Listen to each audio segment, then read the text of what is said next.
In Cynthia Bourgo's book, The Meaning of Mary Magdalene, Discovering the Woman at the Heart of Christianity, she has a line in there towards the end of her book that says, the Church's Eucharistic liturgy forlornly announces, when we eat this bread and drink this cup, we proclaim your death, Lord Jesus, until you come again in glory. And as soon as I saw that, I thought, well, the church doesn't forlornly say that. That's actually scriptural. It comes right out of 1 Corinthians chapter 11. So I went back to chapter 11 to that section, and the section is hauntingly familiar. Paul says, for I received from the Lord what I also handed down to you.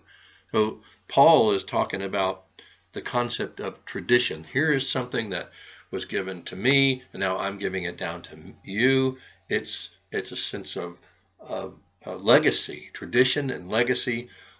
This is something that will continue on, and it's continued from the time of Paul, which is somewhere in the late 40s AD till now, because what he received from the Lord and then handed down to us is this. He says that the Lord Jesus, on the night when he was betrayed, took a loaf of bread, and when he'd given thanks, he broke it and said, this is my body that is for you.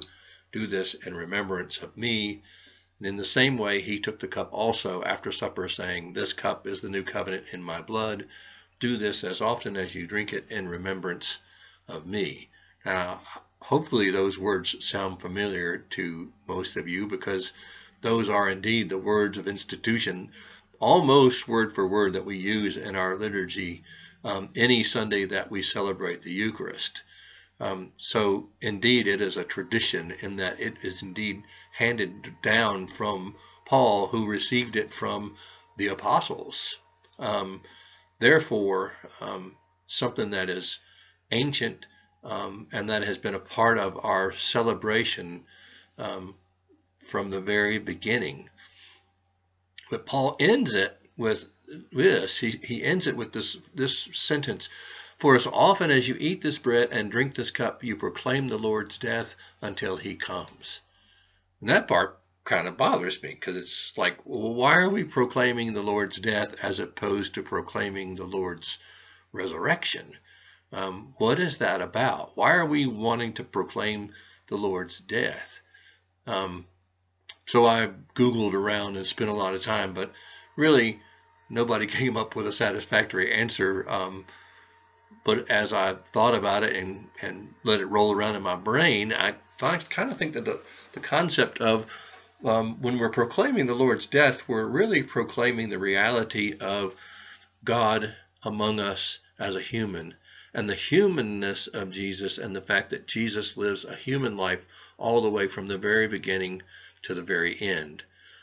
Proclaiming the Lord's death means we're proclaiming the reality that Jesus lived in a world that was violent, a world that was against him, a world that eventually did kill him, and at the same time he managed to love all the way through his life. He loved and he loved and he loved. He never fought. He never brought down a legion of angels to wipe out his enemies. He simply lived and loved and did the best he could, even to the point of saying on the cross before his death, Father, forgive them, for they do not know what they're doing. So proclaiming the Lord's death is really proclaiming the Lord's love. Peter Leithart in Patheos.com did write this, though. He says, when the church manifests a genuine unity and love in a communal covenantal meal, she is ritually manifesting the significance of the death of Christ. The significance of the death of Christ, living in peace, submitting to one another in humility and love, sharing with one another, submitting to the will of God by loving each other as oneself. We are emptying ourselves in the same way that Jesus emptied himself, as it says in the book of Philippians. He emptied himself and did not account equality with God as something to be grasped or held on to, but instead he emptied himself. He let go of all of that and became fully human and lived among us as one of us.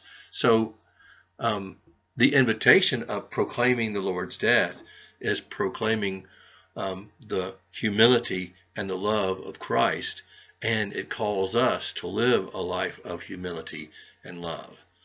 Now, that is not easy. that is a work of a lifetime, because loving is oftentimes very difficult. As we all know, there are always some people that we can love very easily, and then there's other folks that sometimes are very hard for us to love. So the invitation, though, is that Jesus loved to the death. He loved to the death.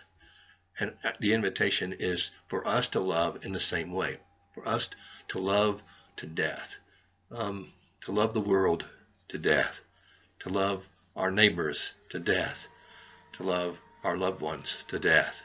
So may we be willing to follow Christ, and when we proclaim the Lord's death, we proclaim the Lord's love, and we continue to proclaim the Lord's humility, and we follow that humility and that love all the way to our own death.